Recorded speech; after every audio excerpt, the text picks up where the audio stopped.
Get it started. Perfect time. Okay, so thank you. We have Wednesday night Chassidus. We're gonna do first Halacha as always. Then we're gonna do some Chassidus. It's all gonna be connected. It's all about one topic, which is Tzitzis. Because I was just thinking about the Parsha, and of course, Parsha Shelach is really primarily about the Meraglim, about the spies. But way at the end of the Parsha, we have a mitzvah. The mitzvah, without mitzvahs too actually in the Parsha, but we have the mitzvah of Tzitzis. So we're going to have a little bit about Tzitzis, Halacha, and Chassidus, but first we'll start with a kapitel Tilim for Eretz Yisrael and for the safety of all the pilots and the heroic pilots and heroic soldiers. Say chapter 20. And tonight is an auspicious night. It's the 23rd of Sivan, which however many thousands of years ago, I'm not so good at math, is recorded in Megillas Esther as being the day that Haman permitted after the hanging of, Achashverosh permitted after the hanging of Haman, that Achashverosh granted permission to Mordechai, whatever you want, we'll write it down and we'll grant whatever you want. So it's an auspicious day for the Jewish people to daven to Hashem, and that Hashem should grant us whatever we want, which we know we all want only good things and holy things. So, and it just happens to be coincidental that it's all happening in Iran. Coincidence? The rabbi, the Chabad rabbi in Bel Air, was whatever I'm on YouTube. He was also mentioning the 23rd of Sivan, very auspicious. Yeah, because the Rebbe actually spoke about it in a Fabring in 1982, 83, somewhere around there. I don't remember exactly. But it says in the Megillah, even if the Rebbe didn't speak about it, it says in the Megillah. It says this date specifically.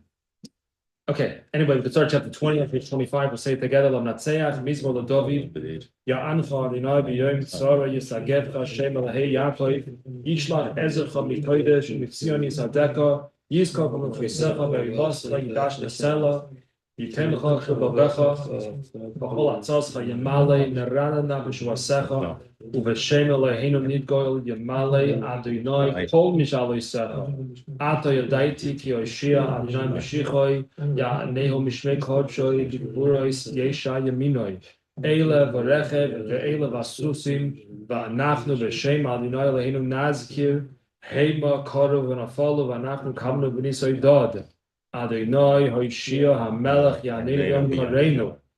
We rise and stand firm. That's what it says right there. Just read it and tell him. Okay, let's jump right in. Borrowing a tallis, etc. That's the title. Borrowing a tallis, etc. Really, maybe I could have called it book borrowing or something like that, because we're going to talk about that too, God willing. But the sugya here is in Hilchos Tzitzis. That's where you find the sugya. So we're going to take a look a little bit in the tour, and I there's so much stuff here, and I left off stuff, and I added stuff, and I don't know.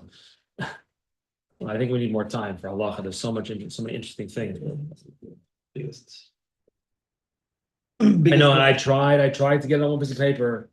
The problem was the Aruch HaShulchan was taking up too much space, and I couldn't fit it on. And then it was on the next page. Fine. So I added a few more things. Well, once I had that extra page, I just added a few more things. Okay, let's take a look in the Torah.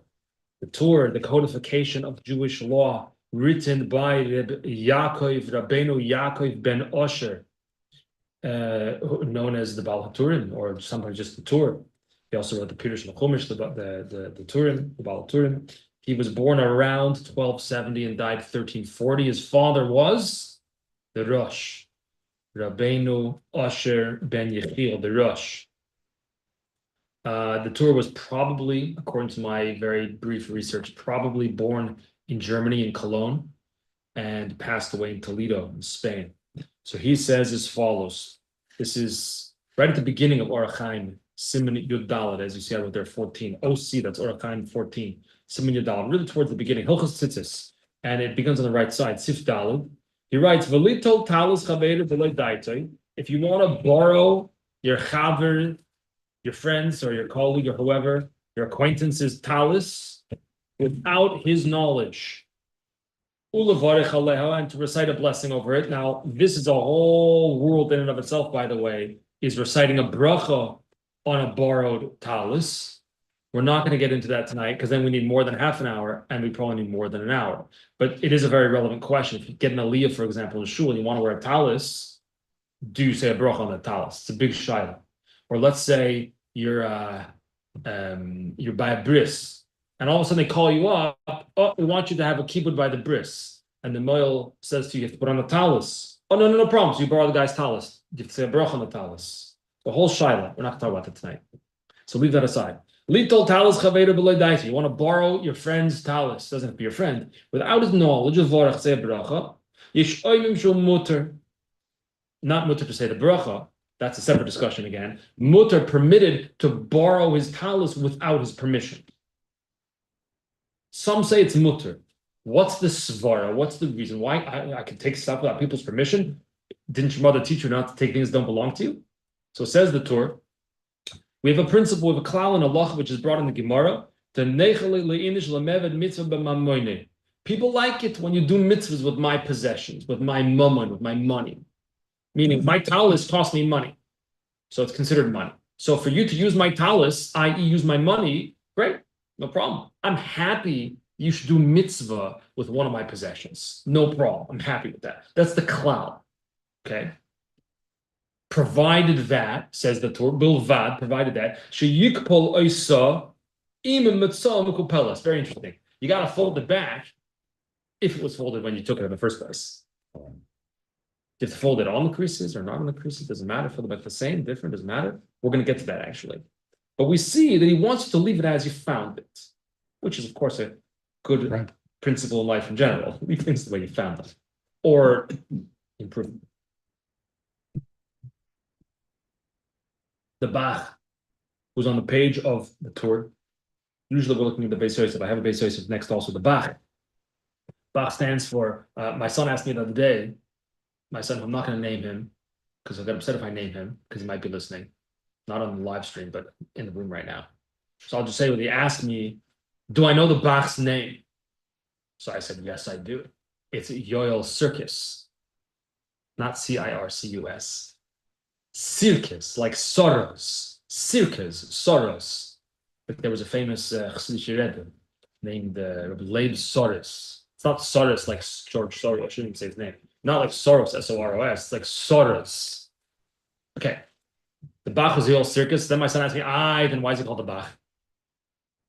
Because Bach stands for Bayis Chodosh, the new house, which was the name of his sefer. So anyway, his Yoel Circus, he was born 1561. He passed away 1640 in Poland. And he also wrote, even though he's a halacha commentary, you do find some pretty Kabbalistic stuff sometimes. Sometimes some very mystical stuff that he works in there. And interestingly, he also wrote a pirush on the Pardes Moinim by the Ramak, the Moshe Cordovero, who was, of course, the predecessor of the Arizal, the great Kabbalist Ramak. So he was a halachist, but he was also a shtickle Kabbalist as well. So he says, the Bach says as well, the Torah said you're allowed to borrow someone's tallis without their permission. This is only permitted, obviously you're using a mitzvah, it's not stam to borrow it because you want to run out in the rain and need something to cover me. That goes without saying. We're borrowing l'shem and mitzvah. Want to be mis'atei b'tzitzis. But even that, says the Bach, is only bi'ikrai, only from time to time. What exactly that means, I don't know. The Poskim discuss this a little bit, but we'll leave that aside for now. It's only from time to time. I mean, if this is like your regular habit, you just show up to shul every time, and you're chapping your ankles tallis, no. That's not going to work. Once in a while, okay, that's fine, says the Bach. The Bach says, and this is the way we paskin, the loy nogo hater el bakrai. Period. We only permit you to borrow someone's tallis without permission if it is every once in a while temporary. You don't make a habit of it. Fine. Comes the Beis Yosef right on the same page and says at the end of the line, the Rabbeinu Yerucham kosa v'zela shoyna. He says as follows: those people will show up to shul and they say, "Oy vey, I forgot my tallis at home." No problem. I'll borrow Yankel's tallis. He's on vacation. He's not here today, or he davens at the later minyan. So I'm going to use his tallis. He won't mind, right? Mutter. Rabbeinu Yerucham says it's mutter. Why? Damrinon. Because we have a principle from the Gemara and Pesachim. I didn't mean the Gemara on the page, but okay. Mitzvah. People like it. Nechale. It's noyach. It's restful. Meaning it's a gishmak. It's good. I like it. People like it that you do a mitzvah with their possessions. Whether it's in some way with their body, in some way, or using the person in some way to perform a mitzvah. Baruch Hashem, I'm happy. That's what I'm going to say. I'm going to say Baruch Hashem, I'm happy. Provided that, says it Rabbeinu Yerucham, Bulvad, we saw this already in the Torah, Bulvad, Shechzirenu Shom Mekupol, you got to replace, put it back where you found it. Some shuls have you walk in, they have like shelving, where everybody keeps their towels in a certain place, right? Kamuvan, I think, self-understood, if there's a lock on those, you can't pick the lock to take out his tallis. That lock would be an indication, hands off, right? Fine. But Bilvad shechzirenu sham mekupol kamoy shehaya. You gotta put it back exactly as you found it. Fold it back on the creases just like you found it. She'im lo yechziru mekupol, because if you're not gonna put it back folded on the creases the way you found it, and now Chaim Yankel's going to show up to shul for the later minyan, and he's going to open up his towels, and he's going to, hey, who's busy taking my stuff over here? So I don't appreciate that. I don't appreciate if you use my stuff and don't put it back the way you found it. That people don't appreciate. And in such an instance, if that's the case, Chaim Yankel shows up to shul and sees, hey, who used my tallis? Who used my tallis? What's going on here? I didn't want you to use my tallis. Now we have a problem.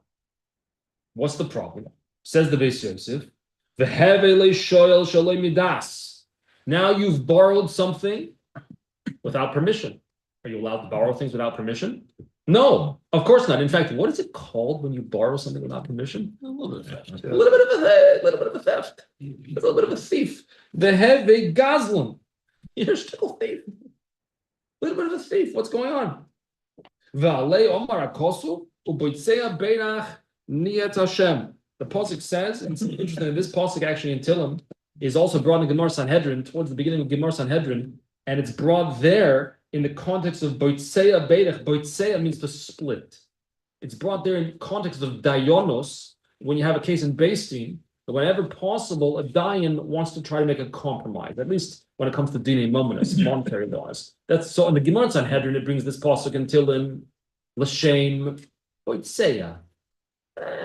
Break it, meaning split it. That's a better translation. Split it, make a compromise. Here, how do they translate? How does it translate? Let's see. The robber boasts that he has scorned the Lord.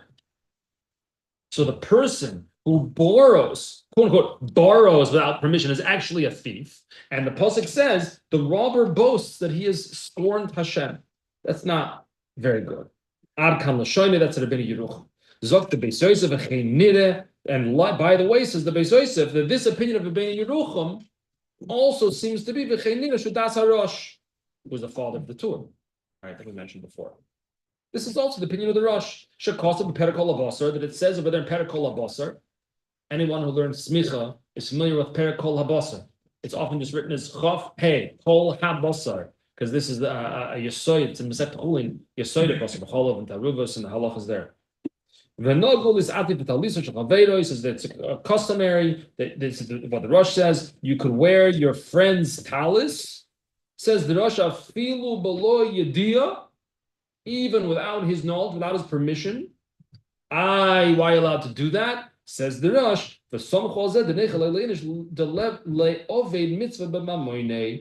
people don't mind if you do a mitzvah with their possessions, no problem. Continuing the Rosh, says the Rosh, if you found it folded, nice, neat and folded,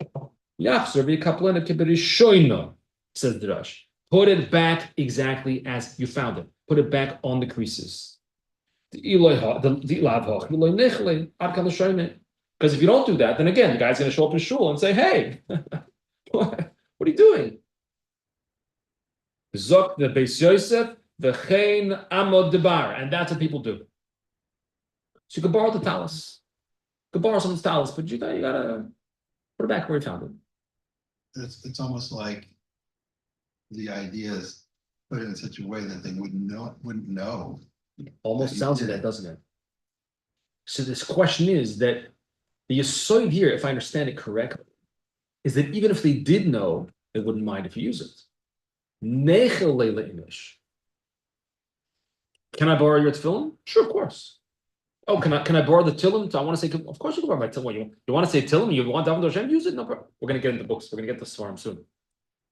That's the principle. Here, the vart is the caveat is put things back where you found them, which again is, I think, good advice for life. Okay, let's take a look. Let's now jump to another Beis Yosef. This time the Shulchan Aruch itself. Beis Yosef. It's Siman Yud Daled, right at the beginning of Shulchan Aruch. Sif Daled. Mutter little talis chaveroi ulevorech aleh. Again, we're skipping the bracha part for tonight. Ubilvad, provided that shekapeloi saw. On the folds, not on the folds, doesn't say. Shekapeloi saw in mitzvah kupelas. Just fold it. He doesn't stipulate whether you have to actually put it back on the creases or not. That's in source number 4. Let's skip for a minute if you don't mind.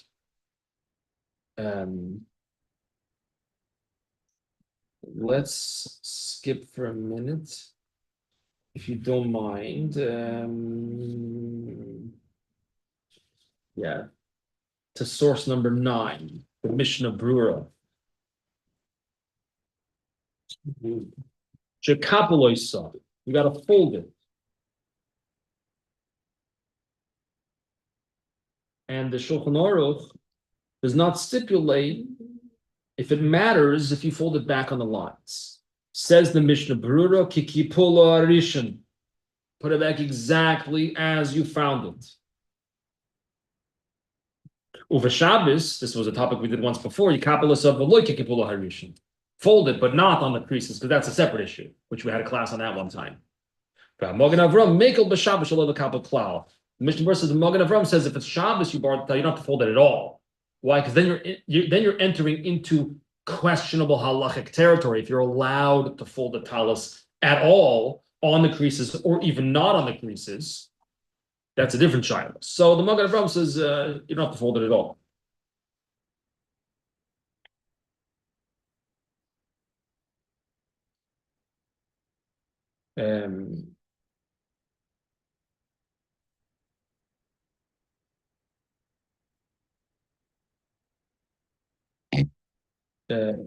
But take a look at Alter Rebbe, source number 10. You're allowed, huh? You have it? What numbers at this time? Right after the Mishnah. Okay. There's no issue of you damaging the tallis, you're just wearing it for tefillah. Just for a short amount of time. And people don't mind. They're happy if you use their possessions to do a mitzvah. But as long as I'm not going to lose out. I mean, if you give me back my tallis in shambles, then I'm going to mind. Elo says Alter Rebbe,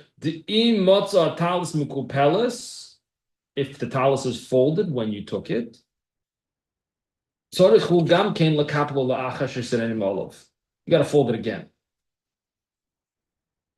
Because if you don't fold it, the owner of the tallis will be upset. Do you have to fold it on the creases? The Alter Rebbe didn't say it, did he? Wait, get you strapping your seatbelt for this. So if you don't fold it at all, then it's going to be your borrowing without permission, which is also known as a thief. Zok the Alter Rebbe, different than the Mishnah Brura. You do not have to fold it exactly on the creases.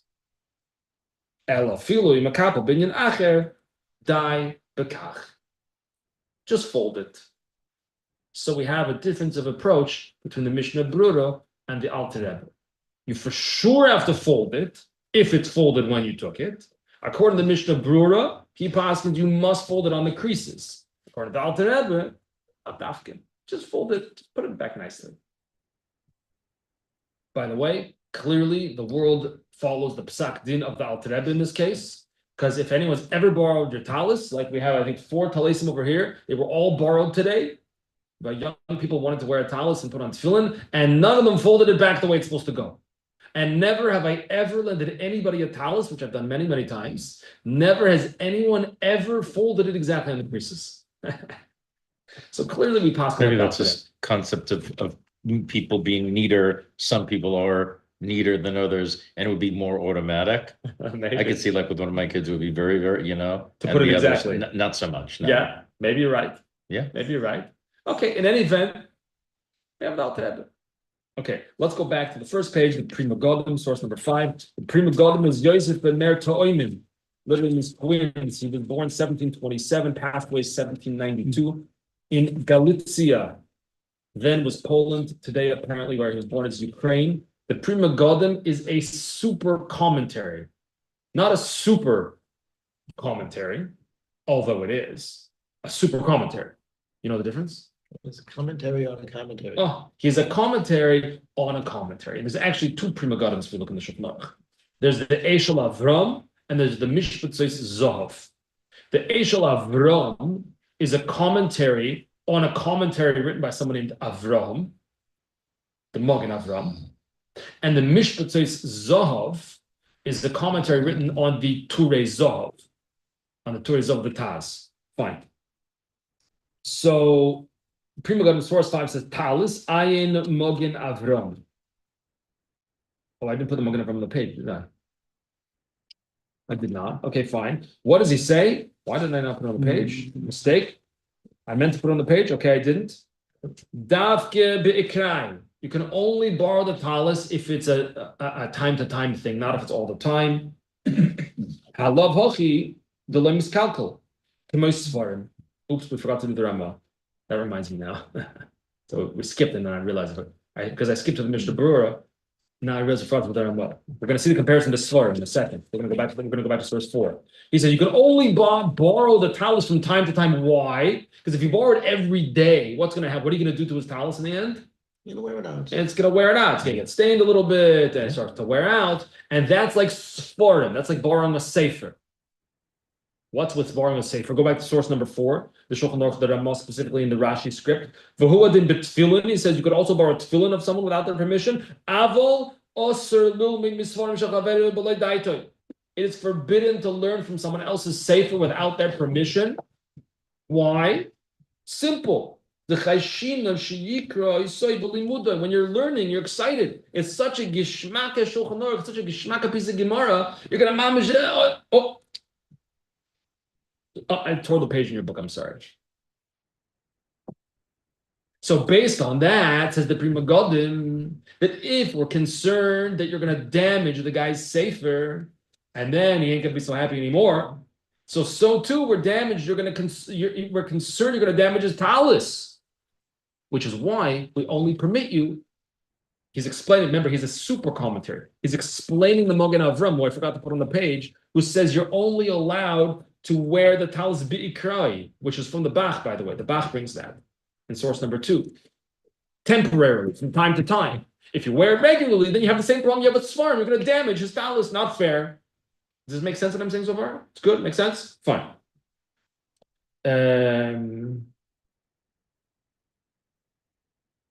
Another important point number 6, source number 6, the Ber Hativ. The Ber Hativ is a commentary that kind of collects the Psak Din. There's actually 2 different authors to the Ber Hativ. You have one author for Even HaEzer and Orach Chaim, which is what we're learning now. That's Yehuda ben Shimon Ashkenazi, who lived in the 1700s in Poland. Then there's a separate Ber Hativ on your Yeredeim Choshen Mishpat. In any event, he says B'talis Chaveroi B'Ikroi Aval B'Kviyas Osir. Right again, same thing, same idea as the Magen Avram, same idea as the Prima Godim, same idea as the Bach, only from time to time. Aval B'Kviyas Osir Bach, because of Rashal. The Rashal of Shlomo Luria writes, the Osir Likaf Oisoy Beis HaKnesses LeBeisoy. When we said you're allowed to borrow his tallis, that doesn't mean you can take it home and daven at home or go to, I'd want to catch another minion somewhere. No. 1 second. in the shul where it is. Leave it in shul. You can't take it with you somewhere. Even if, meaning, obviously you can't take it with you to keep. That goes without saying. You can't even take it with you. I'm going to bring it back later. No. That you can't do. That you can't do. Ben Ish Chai Wait, what about the opposite? or Ipcha. But that's when you do the mitzvah. Let's say I want to borrow someone's talis at home and take it to shul to do the mitzvah. Davening with talis. You go to his house, there you get it. It's a good question. But who gave you permission to borrow someone else's things? Well, I thought I could take this talis. The Shelach says you could. Mutter little, you could take it. But now I'm doing the mitzvah with it by putting it on in shul. And Good, but again, the whole thing, if I understand the whole Yesod of the Shelach here, it's all a heter. It's all a heter. Get your own talis. You don't have one. but you're happy for me to borrow your talis to do the mitzvah with me. Right. To a point. Sure. To a point. I'm happy as long as you don't bring it back to me with herring on it. I'm happy as long as you don't bring me back my safer. We'll get to this farm later with missing a page. I'm happy if you borrow my talis and put it back where you got it. Don't make me show. Now I come to Minyan and now where's my talis? Who took? It's like Bichlal, right? Svarim, especially in shuls. It's a major issue. Someone borrows a safer in a shul. They're well-meaning. They learn from it, and they don't put it back on the shelf. But a lot of it's just really, being a mensch. I mean, you're borrowing something. Yeah. You should want to give it back to the person the way you found it. You should want to not stain it or tear it or Absolutely. whatever, dirty it, Respect the resource that is being there for everybody else. Well, I mean, That's the public safer. Yeah, this is someone's private. What if you pull out a talis out of one of those cubbies, right? And you take it out and it's obvious that's a Shabbos talis, and it's Monday morning. Is it the same rule? You can still use it even though that's the guy Shabbos talis. He probably doesn't want. You think it's nicer? It's a nicer talis? Well, let's say it's a gold on it and. It's a good question. And It's a very good let's say you've question. seen the guy in shul wearing that talis on Shabbos. You know it's a Shabbos talis.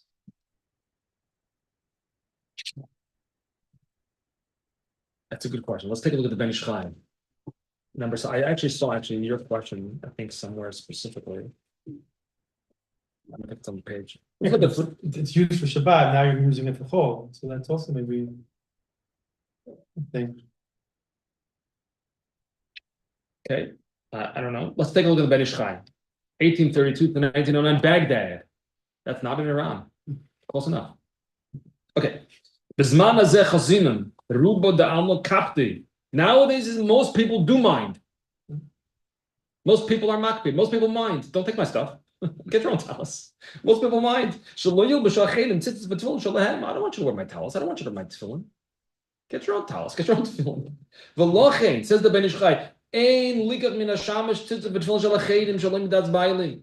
Do not use someone else's talis or tzitzis or tefillin without permission. El im kenyo de hashamish bebiru shabayim ulikapti. Unless the shamish, the gabbai, whoever, no Chaim, he doesn't mind if you wear his talis. Then you can wear it. But if you don't have that, says the Ben Ish Chai, don't do it. Don't borrow someone else's item. Ve'ein kol adeya Shabbos b'dvarim elu. People have different things that bother them. So you can't assume that someone doesn't mind if you borrow their talis or their tefillin, says the Ben Ish Chai. Now listen to this. Haloi gam anoichi makir ba'atzmi. I know myself, says the Ben Ish Chai. De ona me'inshi de kapti bozeh. I am makbir on this. I don't want you wearing my talis. Okay, interesting. The Shabbos talis, I don't know. You could say maybe that the taka, the person this is it's my Shabbos talis. Okay. Aruch HaShulchan. We had the other week. Interesting story with Aruch HaShulchan. Epstein, 1829 to 1909, Lithuania. There's never enough time. There's we're already out of time. I don't know what should we do. We'll do it next week. We can continue next week, and we can do some Chassidus now on Tzitzis. By the way, it's a continuation of Tzitzis. Or we should. Votes. Okay, so we have the Aruch HaShulchan, which is a very interesting piece of the Klal. The Mishnah where we said the Alter Rebbe, also a very interesting piece. He goes through the whole, more of it. With Piskei Teshuvos being some practical, say Chassidim is an interesting mice and something from the Rebbe as well on this. But okay, we'll pause and we have a sikha here. You can take this piece here. This is from the Rebbe on Tzitzis. It's connected to the Parsha Shelach.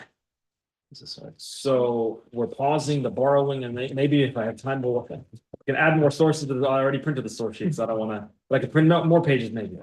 There's so many sources and Chassidus that are interesting. We're on page. You have it over here, page 324. It's if you're following in your own book. It's like with the Sichas Chelik base. There are two short Sichas for Parsha Shelach. This is the second one, which is shorter. And it's, I thought it was a Gishmaki Indian. And it's related to Tzitzis, and that's the theme for tonight is Tzitzis.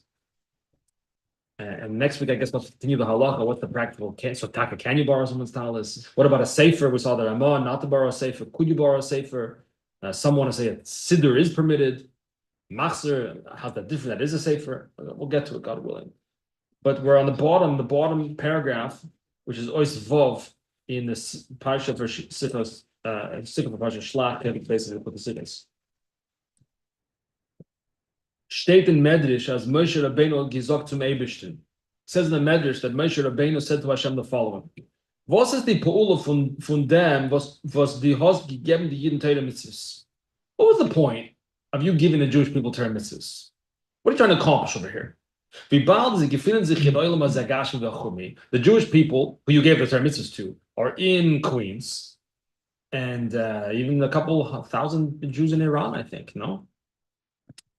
And so therefore we are subject to all the distractions and challenges and taivas that are present in this world. So the people, says Moshe Rabbeinu in the Medrash to Hashem, are likely to forget the whole thing. They wake up in the morning, they got to go to work, 9 to 5, they got to go on the subway, and by the time they get home, Shem vergessen. I forgot the whole thing already. I forgot that I was supposed to have mincha. I forgot that I was supposed to put on tefillin. I forgot chas v'sholem. I forgot I was supposed to put on Tallis Tzitzis. Hotim the Eibush should get emphasis. So Hashem answers as follows. You have a good point, Hashem says. They are going to forget. But I have a solution, says Hashem. What's the solution? Tzitzis. That's the solution. Ich will sie geben die Mitzvah von Tzitzis. You raise a good point, Hashem says to Moshe Rabbeinu. My solution is I'm going to give them another mitzvah. So there were 612 mitzvahs? I don't know. I'll give them another mitzvah. The mitzvah is going to help them remember, what do we say in the Shema? Uri'isem oisai u'zechartem. You're going to see the tzitzis and you're going to remember. What are you going to remember? All the other mitzvahs. So ich will sie geben die mitzvah von tzitzis. Was durch dem werden sie gedenken alle mitzvahs. Through the mitzvah tzitzis, that's going to remind us, and we will remember all the other mitzvahs. How so? How does tzitzis remind us? Warum tzitzis betrifft 600? Because the gematria of the word tzitzis is 600. Mit die 8 pedim und mit die 5 ksharim, with the 8 strings, that's 608. And the 5 knots, that's 613. 600 gematria of the word tzitzis, plus 8 strings, 608, plus 5 knots, 613. 613 mitzvahs. Albert mitzvah. When I look at my strings and my tzitzis, what do I think about? I think about, 613 mitzvahs. Gewaldig. Und das Tarjug is das Tarjug, so 613. The Mele, der Motto, so if alle mitzvahs, wie es steht, the reason why those mitzvahs dabei, like the Pasuk says, you'll see them, and Rashi quotes this on the Pasuk, right, in Parsha Shelach. You're going to see them, the strings of the tzitzis, which is going to remind you of the 613. And then all of a sudden, I remember, that's the solution. Okay? Was good so far? So the Rebbe asked the following question. Ein minut. Which part of the tzitzis reminds me of the other mitzvahs? The strings. So why do you need the garment that the strings are attached to? Just maybe put the strings in your pocket, or maybe look at them in the morning. I don't know. Hang them on the wall. Put them in your wall. Hang them on the wall. Whatever it may be.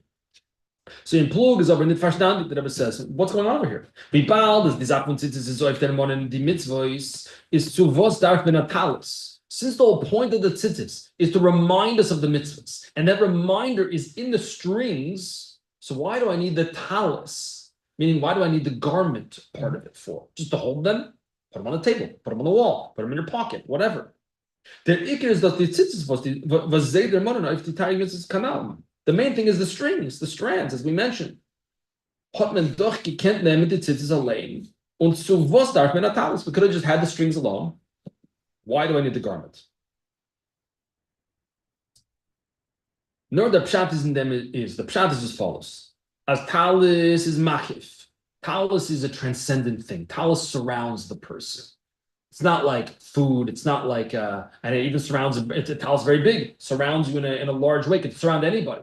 It's not your measurement. I mean, okay, you want a tallis, I guess that's not like someone gave me a tallis many years ago. Asked me, do I want a tallis? I said, sure. Gave me a tallis.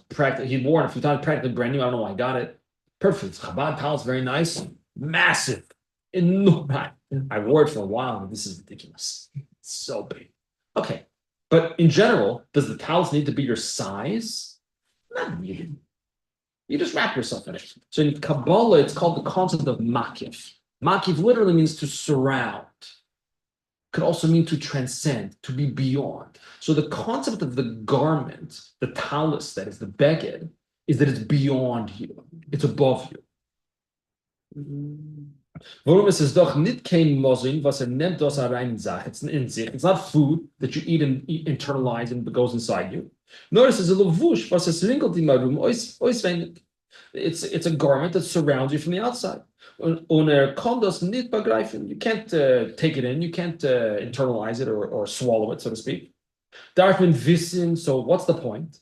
You need the two things. You need the strings. The strings alone remind you of the mitzvahs. Where did they come from? What are the mitzvahs? What am I doing when I do a mitzvah? For that you need the tallis. For that you need the garments, says the Rebbe. Darfen wissen, dass die Teil mitzvahs, was seine merumas und tzitzis, kommen heraus von tallis. You have to know that the mitzvahs come out of the garment. They come out of the tallis. What's the tallis? It's beyond. It's transcendent. Das heißt, von der Sach, was es ist Hecher von Seichel. So you have to know that ultimately the mitzvahs, although some make sense to us, some are logical, like don't kill, don't steal, etc. To most normal human beings, those are logical. But we have to know that the tzitzis are coming out of the tallis, meaning that the mitzvahs come from something that's beyond me, that's beyond my seichel, beyond my intellect. B'shasa v'nemen the tzitzis alein on the tallis, if I were to take the strings alone, just the strings, without the garment, is those kein shum mitzvah nit. So I did nothing. Did I do a mitzvah? No mitzvah at all.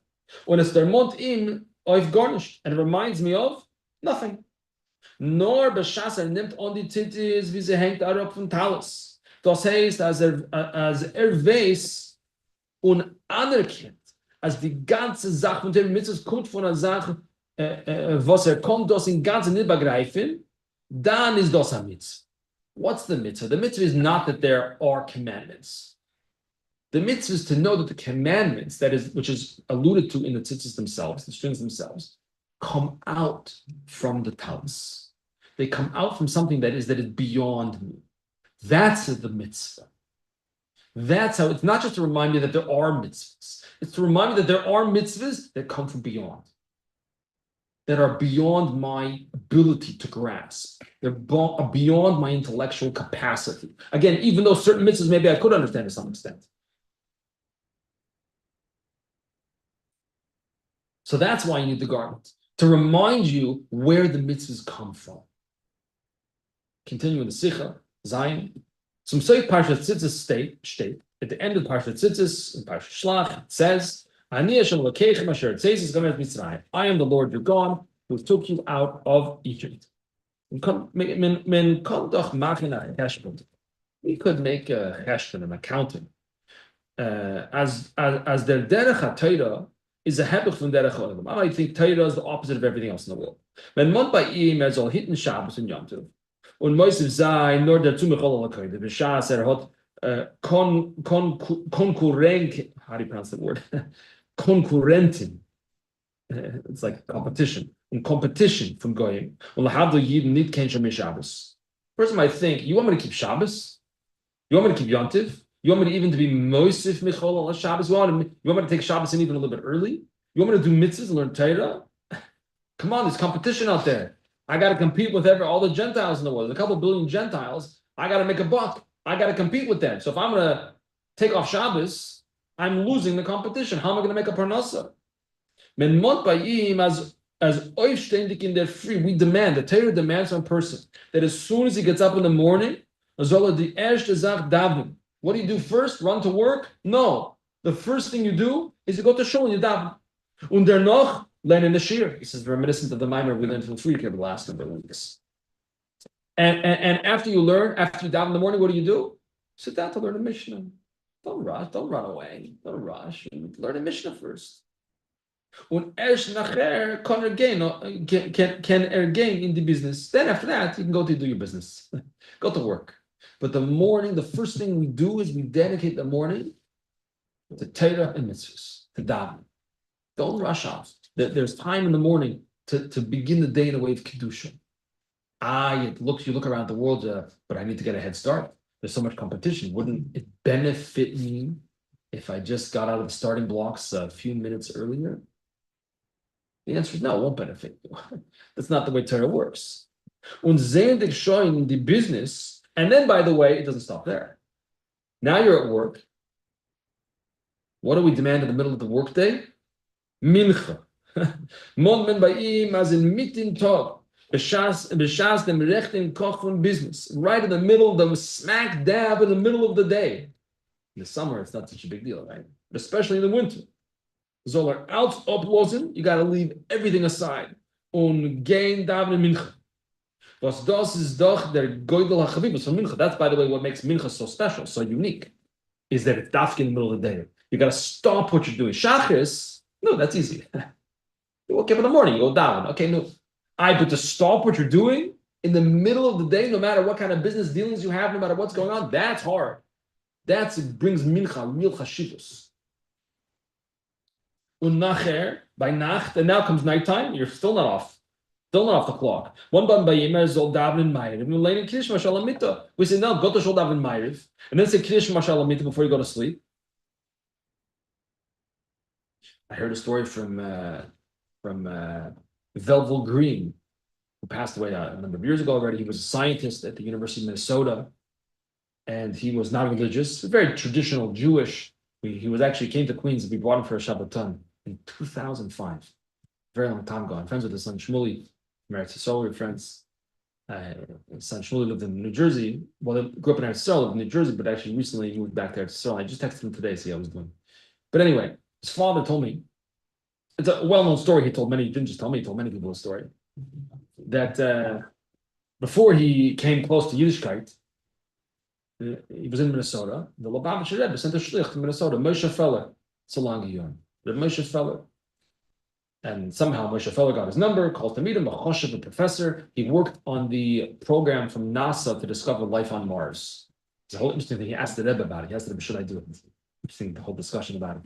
But in any event, so here's Moshe Feller, this Chabad rabbi, a black hat, a white shirt, and so on and so forth, at the meeting of this distinguished scientist, professor.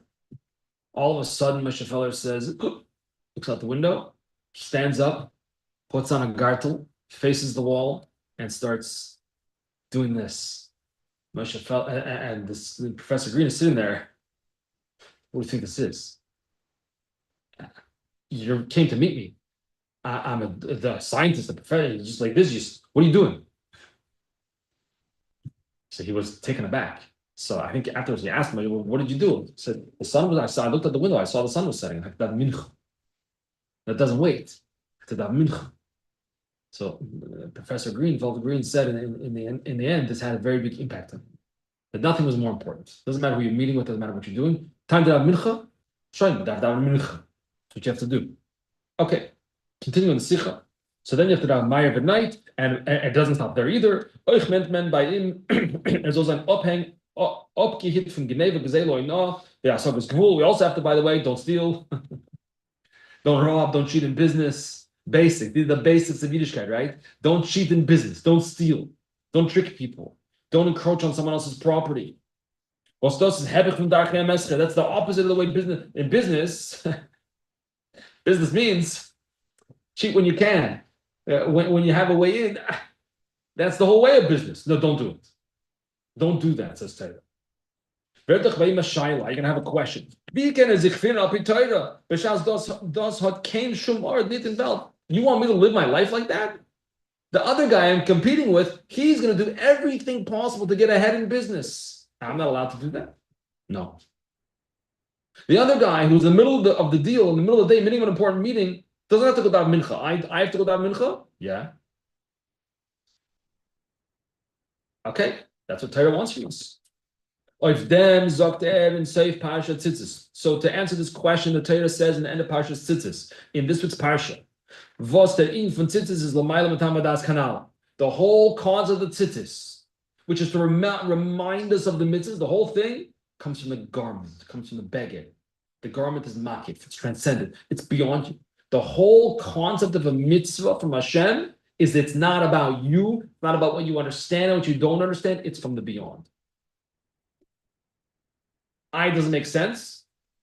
No. Doesn't make sense to you. It makes perfect sense to Hashem. Hashem told us what to do. That's what we do. Maybe it looks like I'm going to lose out by doing it. It might look that way. And maybe Taka, you will lose out. Maybe Taka, you'll lose in some way. You won't ever lose, God forbid. You're not going to lose in any way by keeping Torah mitzvahs. Maybe temporarily, things are one way or the other. You don't know how it's going to come back around. Who knows? So that's why at the end of Parsha Shelach, the end of Parsha Tzitzis is teaching us that Tzitzis are beyond logic. As and when I live that way, when I don't allow my intellect to get in the way of doing Torah mitzvahs, and I just put on tefillin and I put on my tzitzis and I give tzedakah and I go to shul to daven and to learn whatever it may be without any cheshbon, don't stop going to your job. That's not what he means here, of course. Doesn't mean show up late and tell your boss I was learning Gemara. Okay, but you're supposed to be here 9 a.m.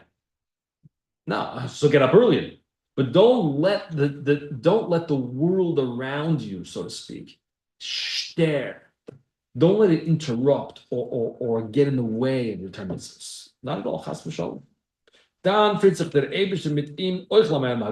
When we conduct ourselves in a way that's beyond nature, when I live my life in a way that I know I'm not limited to what seems to be limited, I'm not limited to the world around me. I'm not limited to anything.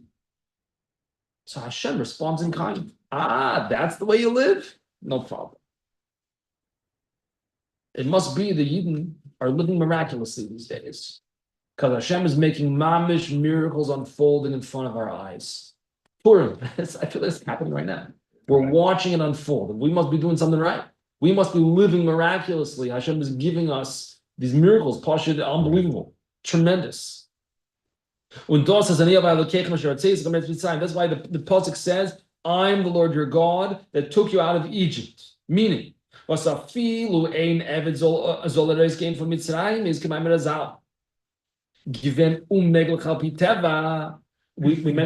it before. I think before Pesach we had a sikh about this. That even though Egypt, Chazal tell us, nobody ever escaped. There was not a single jailbreak.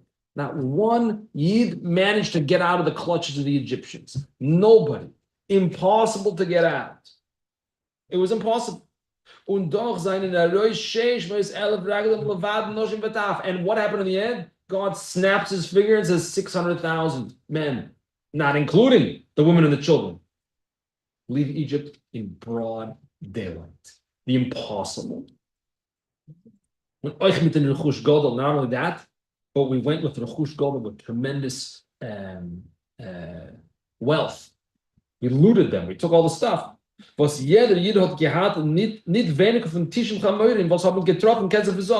Every single Yid had not less than 90 donkeys laden with gold and silver. So how many donkeys is that? 90 times 600,000. Anybody do math over here? 9 times 6 is 54. 54 million, something like, yeah. 54 million donkeys laden with gold and silver. What? Gewaldig. The tremendous wealth. Imagine how we felt that moment. You think we walked out of Egypt like this? How do you think we walked out of Egypt? Mamish b'koimos zekufa, upright, head high. Just the way we're supposed to be today also. Not to cower in the corner, not to be embarrassed, not to be shy, not to, oh, it's okay. Nah, a yid has to be b'koimos zekufa. Mamish standing upright, proud to be a yid. Head up, gewaldig. Hashem's making miracles happen in front of our eyes. He took us out of Egypt, he's going to take us out of the Golos we're in now. And it's not going to be Stam take us out like on some coach. We're not going to have to sit in coach. First class ticket. Even Gentiles wanted to hop on the train. The whole thing was completely illogical, didn't make sense. After so long in exile, after such a bitter slavery, after an impossible situation, the Eibishter just takes us out of Golos with tremendous wealth, first-class ticket. The Maisa was there was once a Yid who bought a ticket on a train in Russia, and he wasn't so literate. He assumed he got the train back in the coach all the way in the last compartment in the trains. They found him, and he was nervous. The guy came around collecting the tickets, so he hid under the bench. Hid under one of the bench in the train. Tickets. The guy comes around, tickets. Sees the Yid. What are you doing under here? Get out. He assumes the guy has no tickets. He assumes he's a freeloader, catching a free ride. The Yid stands up, trembling, scared, hands him the ticket. The whatever the guy's called, the guard or whatever his name is, ticket collector looks at him and says, "You have a first-class ticket. What are you doing back here?" First class. Ayid, we all have a first-class ticket. And the Eibishter gives us everything we need. And the Eibishter tells us, I have 650 mitzvahs. Those mitzvahs come out of your Tallis. Don't forget about the mitzvahs, but don't forget where they come from. They come from your Tallis. The Tallis surrounds, the Tallis transcends, the Tallis is beyond. The mitzvahs are beyond. Live beyond. Live a Tallis life. Live a Tzitzis life. That the mitzvahs are from beyond you. There's no limitations to the mitzvahs. There's no limitations to you. You're not limited. The world around you, got to work, you got to do this, you got to, what about business? Okay. Live above nature. Live miraculous, and HaKadosh Baruch Hu will respond in kind.